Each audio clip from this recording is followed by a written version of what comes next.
Welcome to the another video of the Power Electronics Converter, and here we talk about the corner frequency of the LC circuit.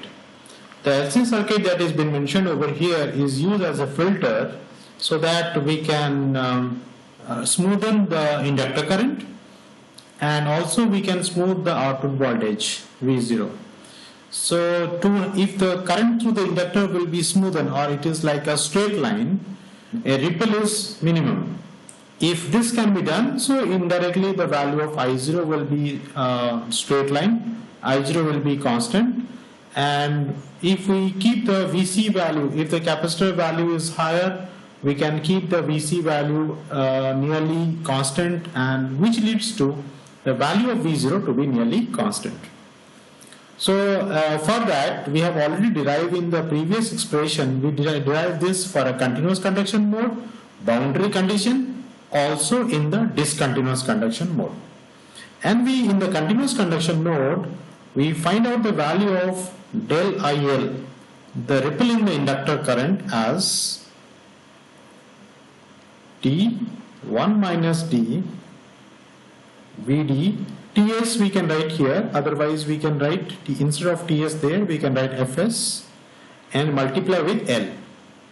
So this is the expression for del IL, and expression for del Vc is del IL divided by 8C Fs.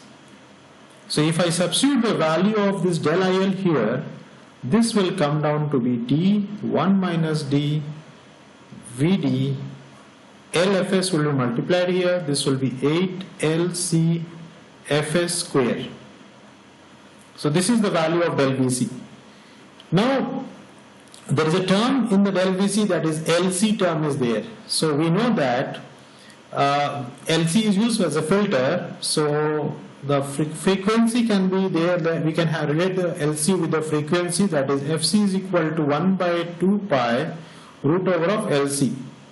So from this we can get the expression of LC as 1 by 4 pi square Fc square.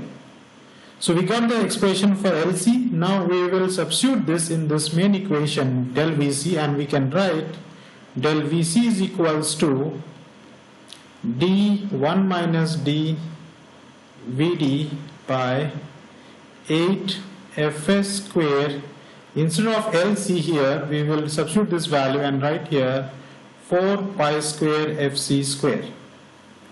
Now we can write this expression as this is 4 and 8 cancel, and we get here pi square by 2 multiply with D1 minus D whole into D1 minus D whole into this Vd expression will be there, and we get our term Fc by Fs whole square.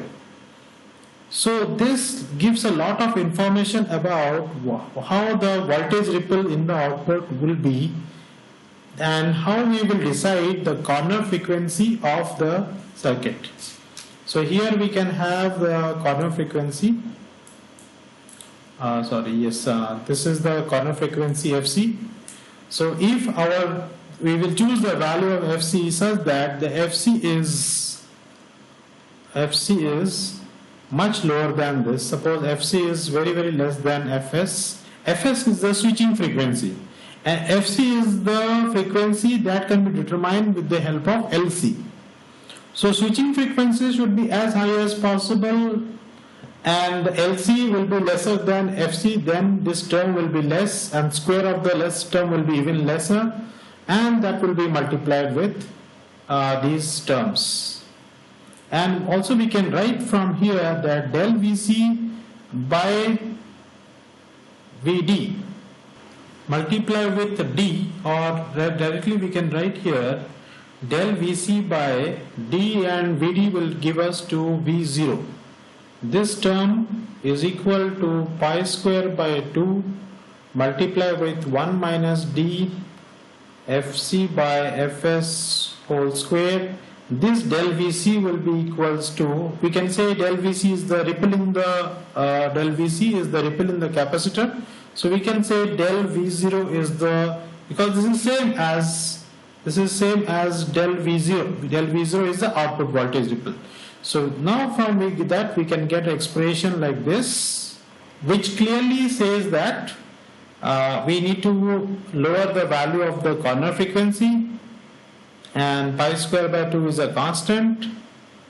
This has to keep it lower, we can have to d maximum, the turn-on time will be maximum, and off time, this is off time, 1 minus d is actually the off time to be as minimum as possible.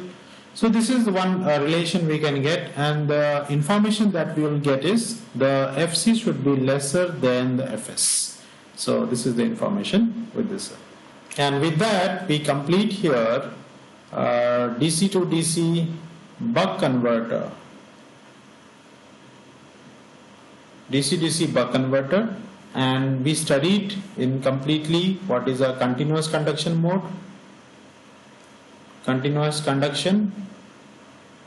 and we also talk about the discontinuous conduction, because there is a continuous and there is a discontinuous